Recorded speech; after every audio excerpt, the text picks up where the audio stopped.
Փաշինյան, թեման շարունակելով ընդհանրապես մի հստակեցում։ Այդ միջադեպի հետ կապված ամենաուշագրավ հատվածն այն էր, որ դուք գիտեիք, որ տոն է, մարդիկ եկեղեցում լիքն են,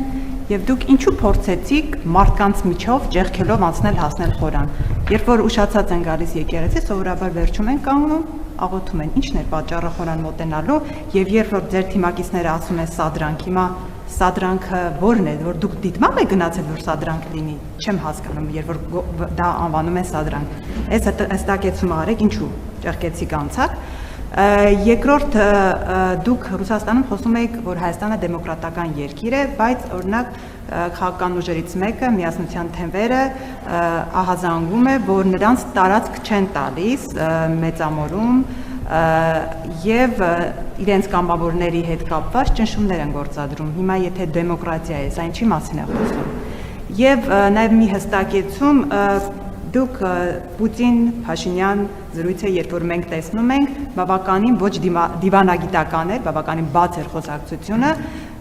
բայց դրանից ավելի բաց էր փոխվարչապետի հայտարարությունները դրան հետևած։ Բավականին սպառնալիք էր նաև Հայաստանի ներկայացված երկաթուղու հետ կապված,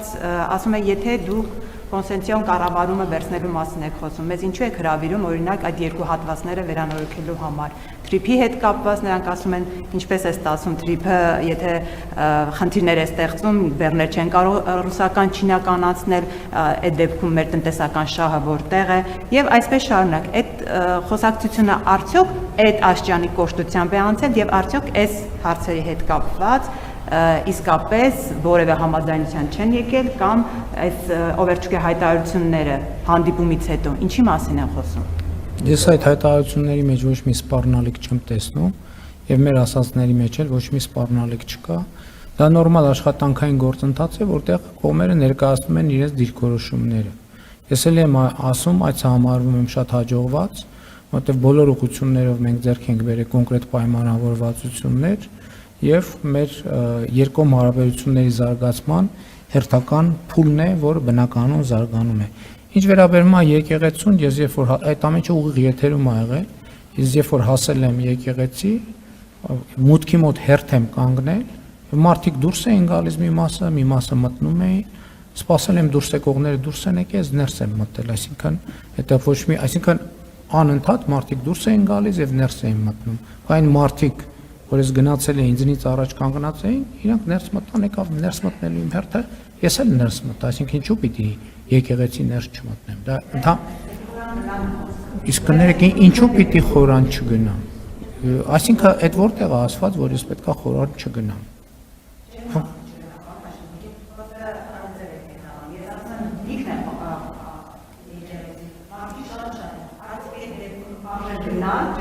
Կներեք, բայց դուք այնտեղ եք եղել, տասնյակ մարդիկ դուրս էին գալիս, տասնյակ մարդիկ ներս էին մտնում։ Այսինքն եթե դրսից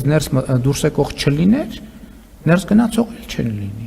Տասնյակ մարդիկ դուրս էին գալիս, տասնյակ մարդիկ ներս են մտնում։ Այսինքն հո առաջի անգամ չի, որ պատարագա կամ ծաղկազարդ է տեղի ունենում, այսինքն բոլորս էլ գնացել ենք տասնյակ անգամներով եւ այդ process-ը մարդկանց անդադ խոսք կա, ինչու՞մ է խնդրեմ։ Ինչ վերաբերվում է տարածք տալուն կամ չտալուն, ես ինչ կապ ունեմ որևէ մեկի սեփականություն տարածք։ Մեր կուսակցությունն էլ է բողոքում եւ ուրիշ կուսակցություններ են բողոքում, որ անշարժ գույք վարձակալության գները բարձրացել են եւ նաեւ դժվար է տարածք գտնել։ Բայց ինչ անեմ։ Գիտեք, ես հասկանում եք, ես հարցը չեմ հասկանում։ Իշխանություն ես որևէ մեկին չեմ ճնշում։ Բայց ես գիտեմ, որ մեր կուսակցությունն էլ է բողոքում, որ տարածքների հետ կապված խնդիր կա, որտեղ գները բարձրացել են եւ շատ փող ունեցող մարդիկ են մասնակցում եւ մասնակցում են, մեծ փողեր են դնում, դրա արդյունքում շուկայում պահանջարկը մեծանում է, գներն էլ թանկանում են։ Այդ նույն խնդրեմ մենք ունենք։